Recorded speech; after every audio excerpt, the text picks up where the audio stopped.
You are walking alone at night. You see a figure in the distance. It looks like a person. It stands like a person. But as you get closer, you realize something is wrong. The skin is too smooth. The movement is too stiff. The smile is frozen. Instantly, your stomach drops, your heart races. You feel a deep, primal revulsion. This feeling has a name. Scientists call it the Uncanny Valley. It is the sudden dip in emotional response when we encounter something that is almost human, but not quite. Robots, corpses, dolls. But why does this feeling exist?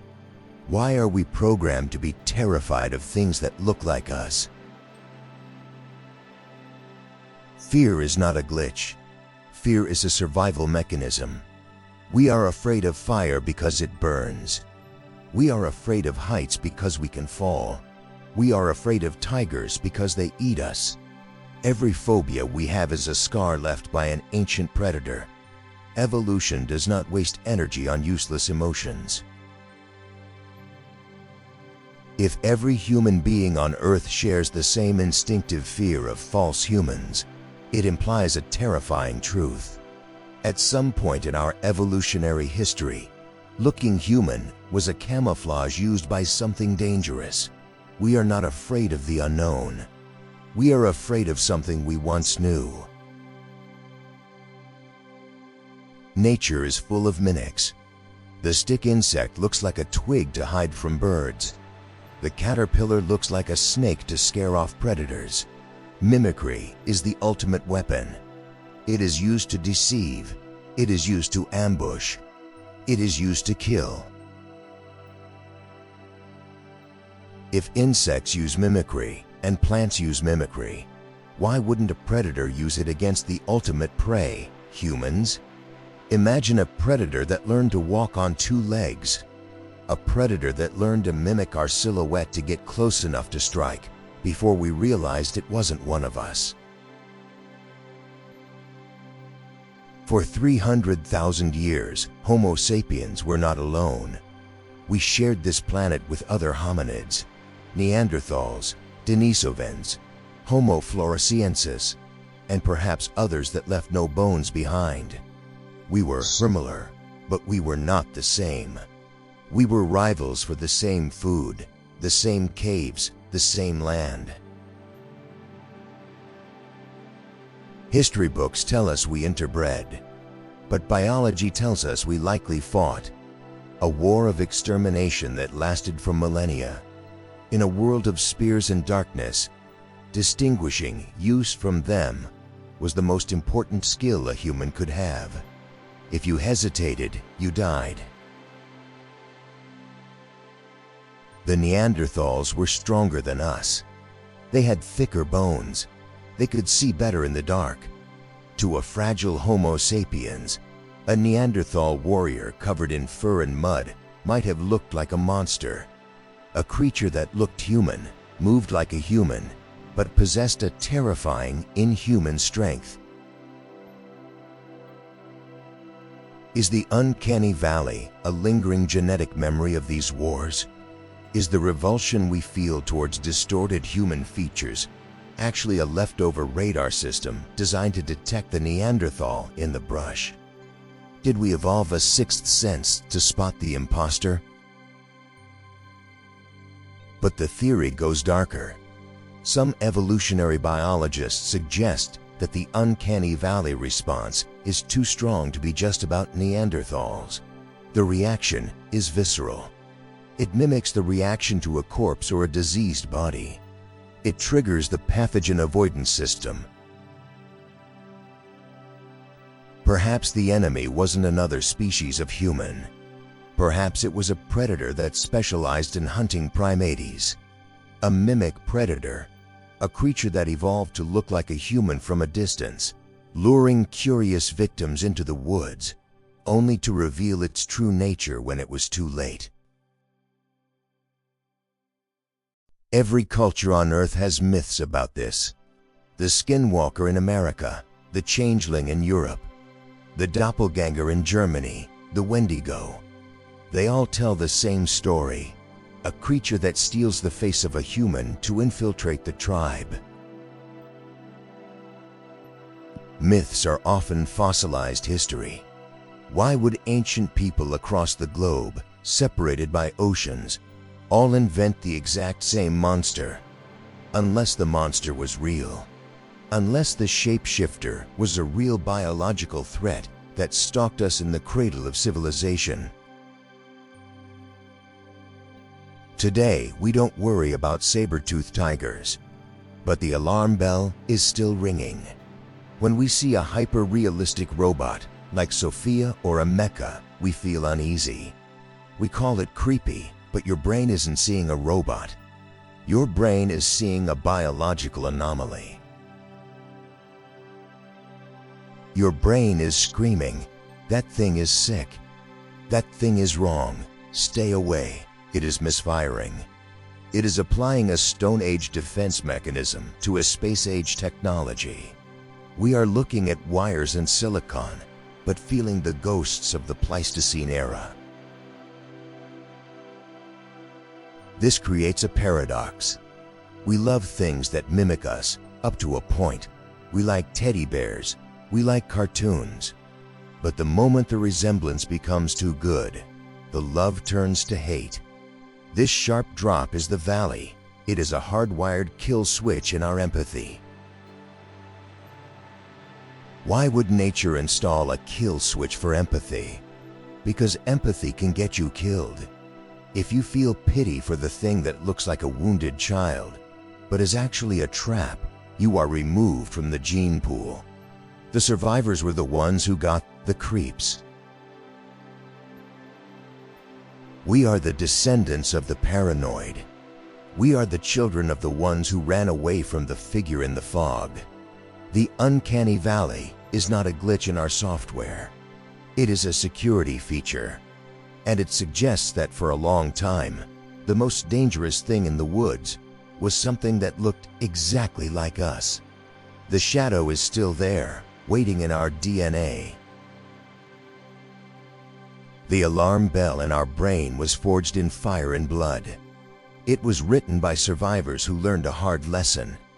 If it looks human, but moves wrong, do not ask questions. Run, because the thing in the dark is not your brother.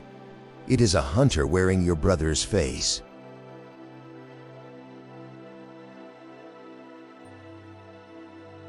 To understand the fear, we must go back 40,000 years. Europe was an alien planet covered in ice. We Homo Sapiens were the invaders. We moved north from Africa and found that the land was already taken. It was occupied by a species that was terrifyingly similar to us, yet fundamentally different: the Neanderthals. They were the original Uncanny Valley. Imagine seeing a creature with a human face, but with a skull that protrudes like a helmet, a chest like a barrel, and strength that could snap a modern human spine. They walked like us, but with a heavy, stalking gait. To our ancestors, they were monsters. The encounter was not peaceful. The archaeological record shows signs of extreme violence. Skulls crushed by blunt objects, bones with cut marks suggesting defleshing. This was not just a territorial dispute. It was a collision of two intelligent apex predators. And the most frightening part was the intelligence. They used fire. They buried their dead. They communicated. When you looked into the shadows, you weren't looking at a mindless beast. You were looking at something that could think, plan, and ambush. This intelligence made them infinitely more dangerous than a wolf or a bear. The Neanderthals were masters of the night. Their eyes were larger, adapted for low light. We were creatures of the day. When the sun went down, the advantage shifted to them. The night became a domain of fear. Every rustle in the bushes could be a Neanderthal raiding party. This is why we still fear the dark. This is why we feel watched when we are alone in the woods. That prickling sensation on the back of your neck is an ancient radar system. It is searching for a silent, heavy-footed hunter that hasn't existed for thousands of years. But were they just enemies, or were they something worse? The Uncanny Valley triggers a feeling of revulsion, not just fear. This suggests that contact with them might have carried a risk of disease or genetic contamination. Or perhaps the revulsion was a barrier to prevent mating. If two species are too close, nature often installs a biological disgust to keep them apart. We see them as wrong or grotesque to ensure we don't treat them as kin. The valley is a genetic fence. It says, "This looks like you, but it is not you. Do not trust it." Yet, we know interbreeding happened. Many modern humans carry 2% to 4% Neanderthal DNA. This implies that despite the revulsion, the barrier was crossed. Whether by choice or by force, the bloodlines mixed. This adds a layer of complex horror to the memory. The other was not just a killer, it was a potential part of the family. The line between human and monster was blurred. This confusion is the core of the uncanny feeling. It is the cognitive dissonance of looking at something that is both a person and a beast. The war lasted for millennia, but eventually we won. The Neanderthals vanished. We drove them into the mountains, into the caves, and finally into extinction. We became the last human species standing. But the trauma of that war was so deep that we never forgot it. We didn't have writing, so we turned the memory into myth. The Neanderthals became the trolls of Scandinavia. They became the ogres, the orcs, the wild men of the woods. Big, hairy, strong, and living in caves. We turned our extinct rivals into the monsters of our fairy tales. The most disturbing myths are about the changeling, the idea that they would come in the night and replace your human baby with one of their own. A baby that looked human but was wrong. It wouldn't cry. It was too strong. It was hungry. This myth might be a dark memory of interactions with other hominid species, or it might be the fear of the mimicry itself, the fear that the enemy is already inside the house, pretending to be one of us, the ultimate violation of the tribe's safety. As the other hominids died out, the forest became quiet. But our brains didn't update. The software was already written. We were left with a high-sensitivity alarm system for a threat that no longer existed. The Uncanny Valley remained, waiting for a trigger. It lay dormant for thousands of years. We projected it onto corpses, onto the sick, onto statues. We kept the fear alive because evolution is conservative. It is better to be afraid of a shadow than to be eaten by a monster. Now we are waking the ghost. We are building machines that trigger this ancient circuit. When we see a robot with rubber skin, we are not seeing the future. We are seeing the past. We are seeing the Neanderthal in the moonlight. We are seeing the almost human.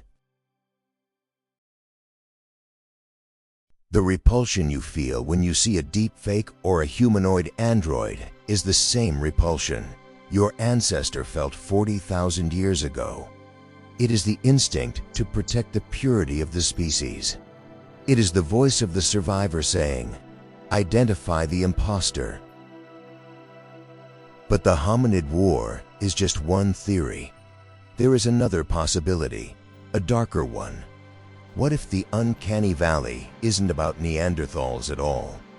What if it's about a predator that didn't fight us with strength, but with deception? A predator that didn't look like a beast, but evolved specifically to look like a victim. A trap that cries like a baby. A trap that calls your name.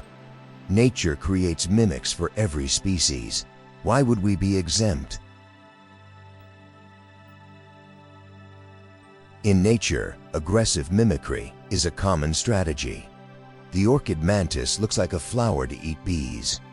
The zone-tailed hawk flies like a vulture to fool small animals. The predator evolves to look harmless, or even attractive, to get within striking range. The disguise is the weapon.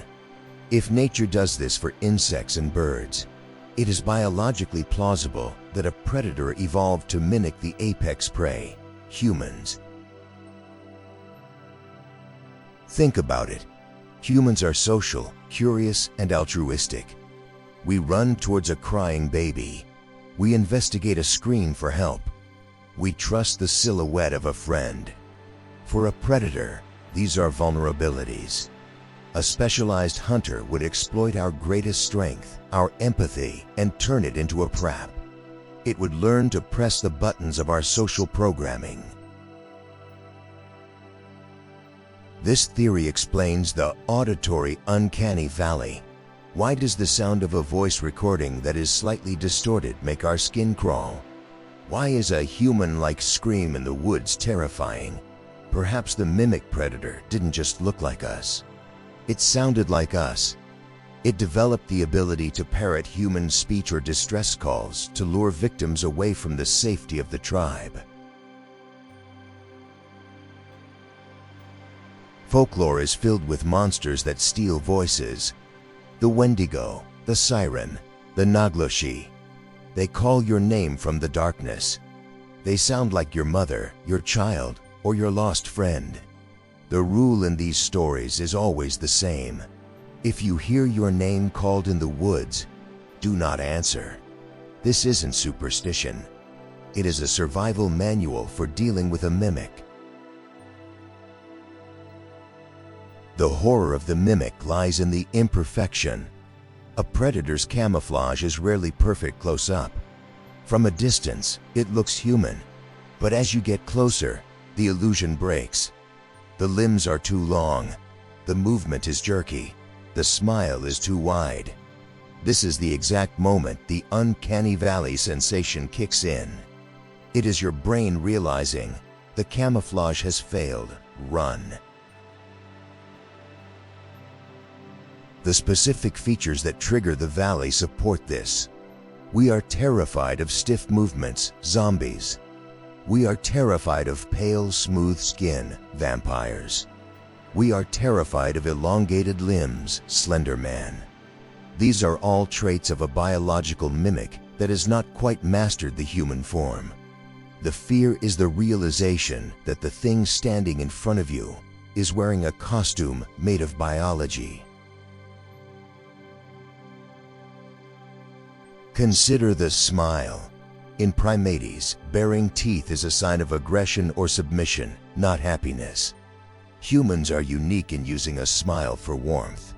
But when we see a frozen smile or a smile that doesn't reach the eyes, we panic. Why?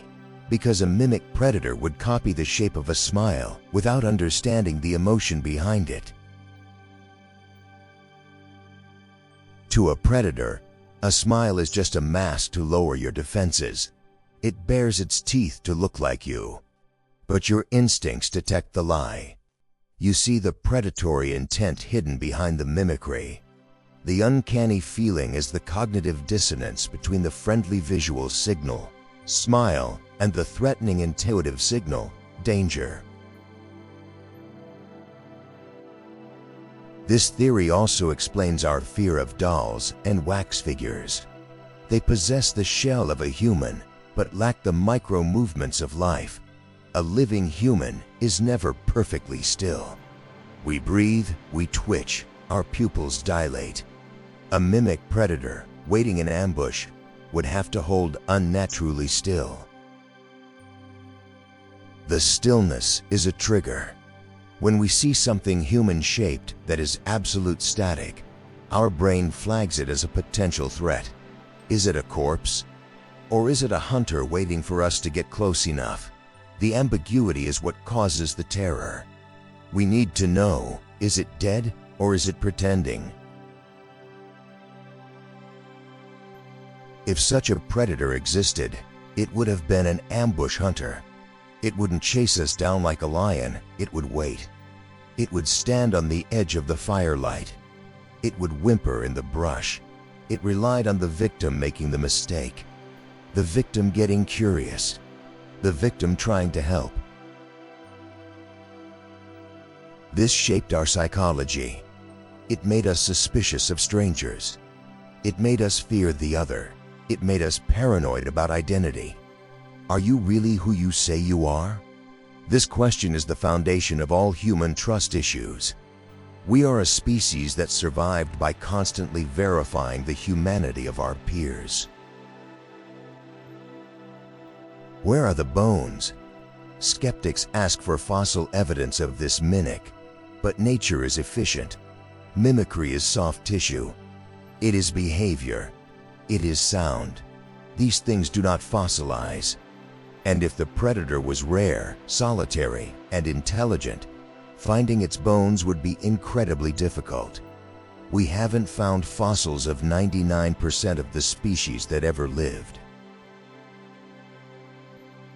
Or perhaps we have found them and misidentified them. Perhaps some of the strange hominid skulls we classify as cousins were actually consumers. We assume every bipedal ape was part of our family tree, but maybe some were branches that evolved to prune the tree. The predator eventually disappeared. Maybe we killed it with fire and spears. Maybe the changing climate destroyed its habitat. Or maybe, as our population exploded and we built walls and cities, its ambush tactics stopped working. It couldn't hide in a world of open fields and bright lights. But the genetic scar remained. The memory of the thing in the woods is etched into our amygdala. We carry the fear of the mimic into the modern world. And now we are busy creating a new kind of mimic, one made of metal and code. We are teaching AI to clone our voices. We are building androids with silicone skin. We are creating deepfakes that are indistinguishable from reality. We are voluntarily rebuilding the ancient enemy. We are repopulating the Uncanny Valley with digital ghosts. The reason AI art and deepfakes feel so disturbing is not because they are new, it is because they are old. They trigger the same neural pathway as the mimic predator. The glitching face in a generated video looks exactly like the camouflage failure of the hunter. We defeated the biological mimic, but we are defenseless against the digital one. The ancient predator had to evolve for millions of years to trick us. The new predator learns in seconds. We are entering a new era of the Uncanny Valley, where the question, is it human, will be the hardest question to answer. As we move deeper into the age of artificial humans, the old instincts are waking up. The hair on your arm stands up for a reason. Your body is preparing for a threat it hasn't seen in 10,000 years. The mimic is back. Here lies the greatest paradox of the human mind. We possess a deep biological horror of the mimic. Our genes scream at us to run from the almost human, and yet, for as long as we have been civilized, we have been obsessed with building one. We fear the fake, but we are addicted to creating it. From the moment we could shape clay, we tried to make it look like us. The myth of Pygmalion, the legend of the golem. We are driven by a god complex. We want to be the creators. We want to breathe life into the dust. But in every story, the creation inevitably turns into a monster. The golem goes on a rampage. The statue kills its maker. In the 18th century, this obsession turned mechanical. Lavanda, watchmakers built incredibly complex clockwork dolls that could write, draw, and play music. The famous writer automaton of 1774 consists of 6,000 moving parts. It dips its pen in ink. Its eyes follow the text. It pauses to think. When it was unveiled, people didn't applaud. They recoiled. It was too real. The movement was too fluid. The King of Spain was so terrified of a mechanical monk that he tried to destroy it. They called it witchcraft. They thought a demon was trapped inside the gears. The Uncanny Valley wasn't just a theory. It was a physical sensation of dread. Then came the Victorians and their porcelain dolls. Pale skin, glass eyes, frozen expressions. Today, pediophobia, fear of dolls, is one of the most common phobias in the world. Why? Because a doll inhabits the corpse zone of the Uncanny Valley. It represents a human that has been drained of life. A doll captures the stillness of death. When you look at a doll in a dark room, your brain is checking for micro-movements. Is it breathing? Did it just move? The ambiguity drives the primitive brain crazy. We project malevolence onto them because we cannot accept that something with a face has no mind. The ventriloquist dummy takes this fear to a new level. It separates the voice from the body. Biologically, a voice coming from a non-living object is a red flag. It implies possession. It implies that the object has a secret life.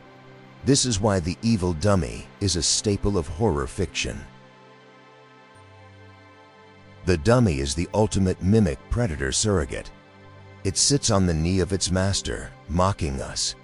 It is a caricature of humanity, exaggerating our features until they become grotesque. It is the physical embodiment of the liar. It pretends to be alive, but we know it is hollow.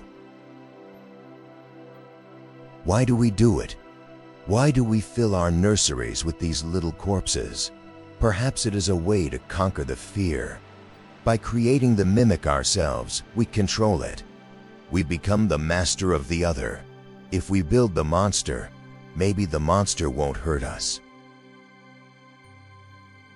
Or perhaps it is simply loneliness. We are so desperate for connection that we will project a soul onto a piece of wood.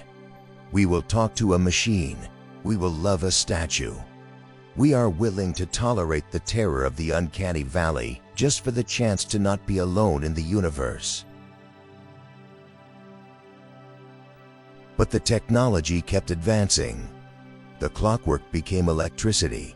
The wood became silicon. In the 20th century, we started building robots for industry. At first, they were just arms. They were safe. But then, we gave them faces. We couldn't help ourselves. We built social robots. We gave them eyebrows to show empathy. We gave them mouths to smile. And with every step towards realism, we walked deeper into the valley. The Gemini robot, the Sophia robot, they are marvels of engineering, but they trigger a visceral flight response in millions of people. The Wax Museum is another temple of the uncanny. To see a perfect replica of a famous person standing frozen is deeply disturbing. It looks like a taxidermy human. It violates the rule of anatomy. A human should move. If it doesn't move, it should be dead. If it's not dead, what is it? This is the categorization ambiguity. Our brains like to sort things into boxes: human or object, alive or dead. The wax figure, the robot, and the corpse refuse to stay in the box. They exist in the gray zone. And the gray zone is where the monsters live. We are now standing on the edge of a cliff. For thousands of years, the mimic was made of clay, wood, or wax. It was clumsy. It was obvious. We could laugh at it. We could put it back in the box. But we have crossed a threshold. The new materials are different. We are no longer sculpting the outside. We are simulating the inside. We are coding personality. We are synthesizing emotion. The doll is starting to talk back without a ventriloquist. The statue is starting to move without a clockmaker. The Uncanny Valley is about to get much wider and much deeper. We are entering the age of the hyper-real. Deepfakes can steal your face. AI voices can steal your soul. The barrier between the real human and the artificial mimic is dissolving before our eyes. The ancient alarm system in your brain is going to be ringing constantly. You will look at a video and not know if it is real. You will talk to a person on the phone and not know if they exist. We are building a hall of mirrors where we will lose track of the original. The hominid war is over. The biological predator is gone. But the technological predator is just being born. And unlike the Neanderthals, this one doesn't bleed. In the next part, we will look at the new face of the enemy, the one that lives in the screen. The question is no longer, why do we fear them? The question is, what happens when we can no longer tell the difference? The valley is flooding, and we are learning to swim. The predator has evolved again. It has shed its biological skin and entered the realm of pure data. We are no longer looking for a shape in the bushes. We are looking for a glitch in the pixel. The Uncanny Valley has migrated from the physical world to the digital one. The screen is the new cave mouth, and we are staring into it, waiting for something to look back. We spend hours every day interacting with shadows on a glass wall, social media filters, avatars, edited photos. We have normalized a low-level mimicry. But now, the resolution is increasing. The digital ghost is becoming indistinguishable from the living person. And our brains are struggling to process the difference between a soul and a simulation. Enter the deepfake. For the first time in history, your face is not your own. It is a data set that can be stolen, copied, and worn by a stranger. The changeling myth has become a software application. A predator can steal the face of a president, a celebrity, or your child. The identity is no longer a fixed biological fact. It is a fluid costume. This triggers a profound existential terror. The Uncanny Valley here isn't just about looking wrong. It's about being stolen. It is the fear of the doppelganger realizing its ultimate goal, replacement. When you see a video of yourself saying words you never spoke, the violation is primal. It is the digital equivalent of a skinwalker wearing your hide. The auditory valley is even more deceptive. AI can now clone a human voice from a 3-second sample. It captures the breath, the pause, the intonation. It sounds exactly like your mother calling for help. It sounds exactly like your boss asking for a transfer. The mimic predator of the Paleolithic era could only scream in the night. The modern mimic can call you on WhatsApp. Scammers are already using this. Grandparents receive calls from their grandchildren begging for bail money. The voice is perfect. The emotion is perfect. But it is a machine. This weaponizes our empathy in the cruelest way possible. It punishes us for being human. It forces us to suppress our instinct to help, because the cry for help might be a trap code. We are drifting towards the dead internet theory, the idea that the majority of internet traffic is bots talking to other bots, with humans just watching from the sidelines. We are wandering through a digital forest populated by philosophical zombies entities that act like they have consciousness but are empty inside. They comment, they argue, they like, but nobody is home. This creates a subtle background radiation of paranoia. You read a comment. Is it a person? Or is it a script designed to make you angry? You match with someone on a dating app. Are they real? Or is it a catfish algorithm?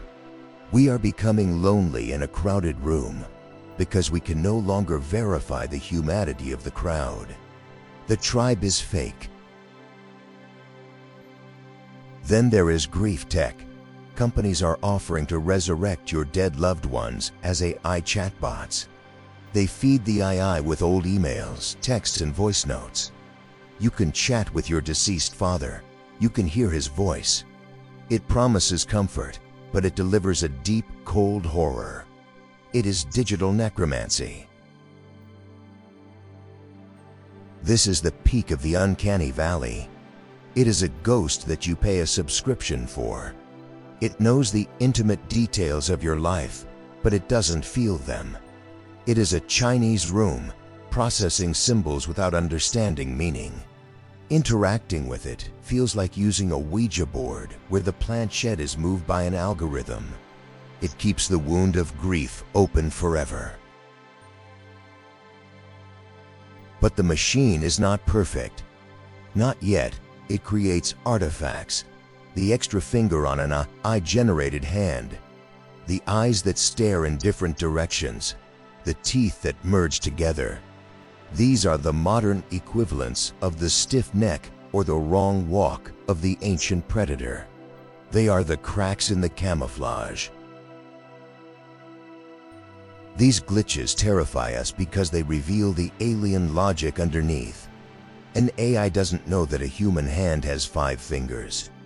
It only knows that hand-like patterns usually have fingers. It operates on statistics, not biology. When we see a morphing, melting face in a video, we are seeing the raw chaos of the machine trying to comprehend organic order. It is body horror on a mathematical scale. Enter the virtual influencers, computer-generated characters with millions of followers. They model clothes. They support causes. They claim to have feelings. They are the beautiful ones of the digital age, perfect, ageless, and completely manufactured. They are designed to be more appealing than real humans. They bypass the uncanny valley by being stylish and stylized. They don't try to look 100% real. They try to look better than real, but the psychological effect is the same. We are forming parasocial relationships with code. We are giving our attention and affection to entities that cannot love us back. It is a one-way mirror. We look at them, but they look at nothing. The consequence of all this is the collapse of truth. In the past, seeing is believing. If you saw a photo, it happened. Now, seeing is suspect. We are entering an era of epistemological nihilism. If any video can be faked, then no video is proof. Reality itself becomes optional. This is the ultimate environment for a predator. When the herd cannot trust their eyes, they panic, they scatter. They become easy prey for manipulation.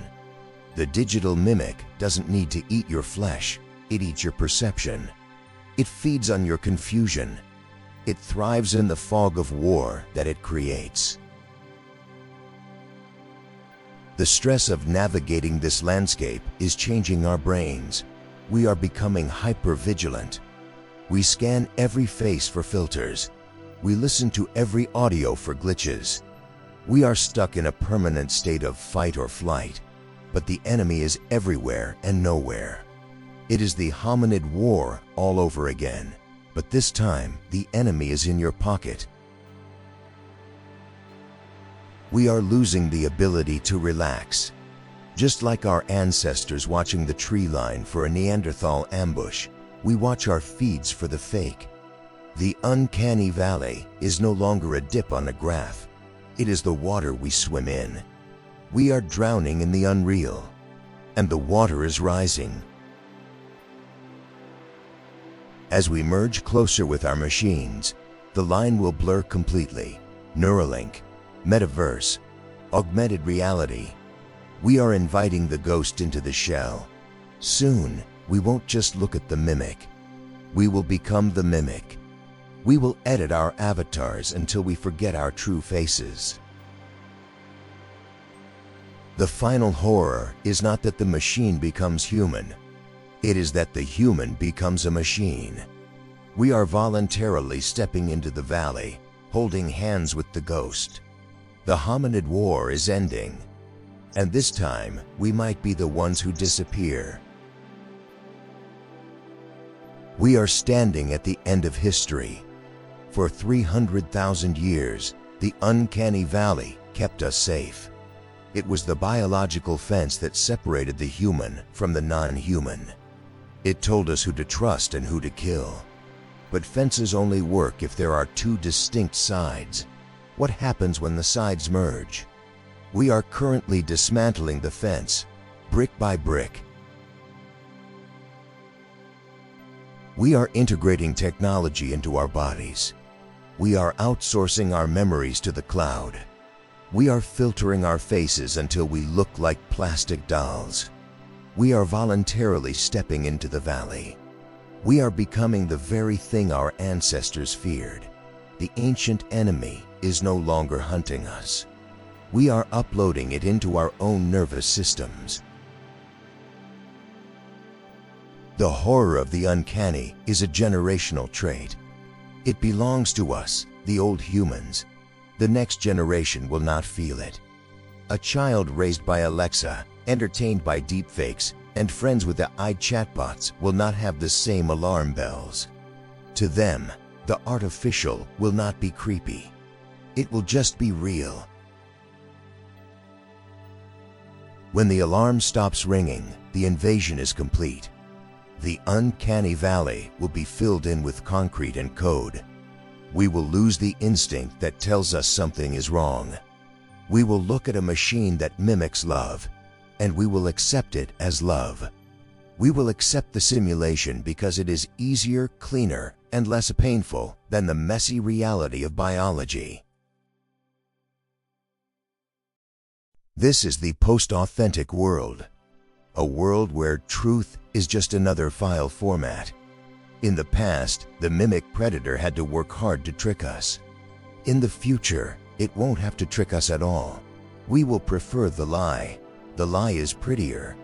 The lie never gets old. The lie never dies.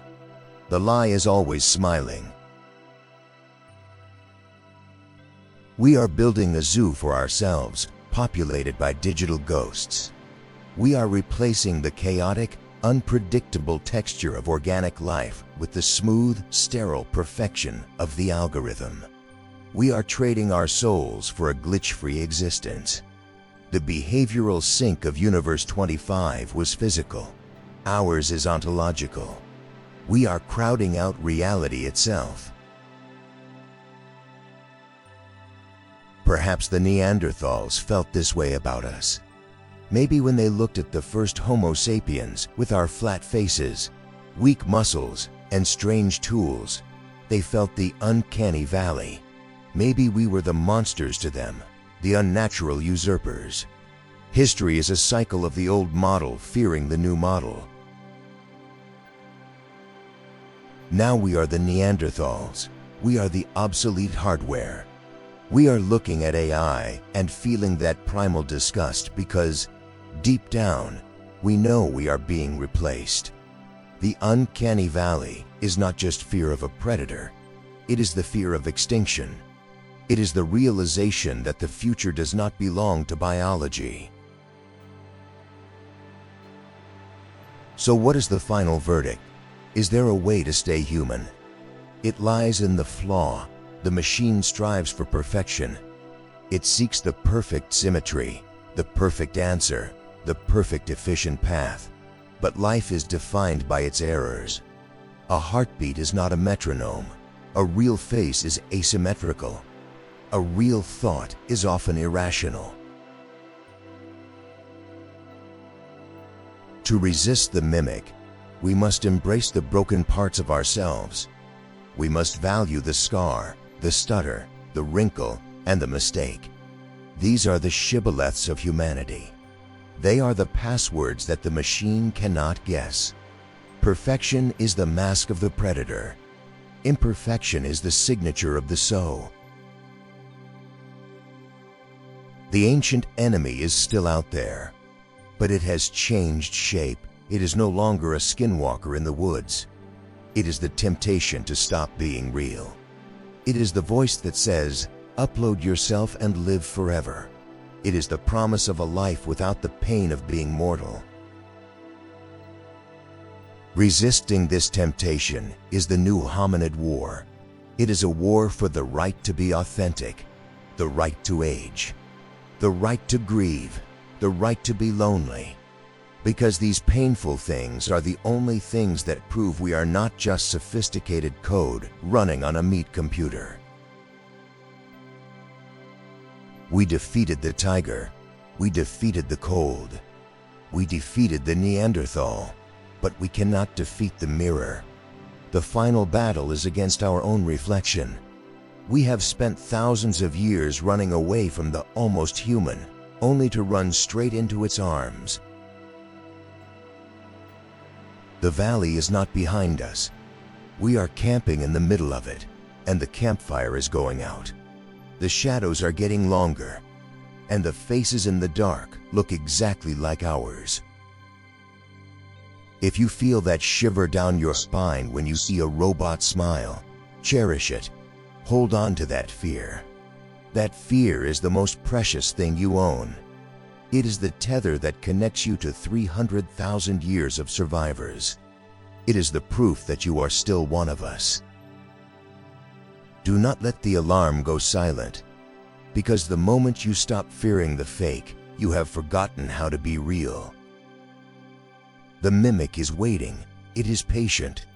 It has all the time in the world, and it has your face. The question is, which one of you is the original?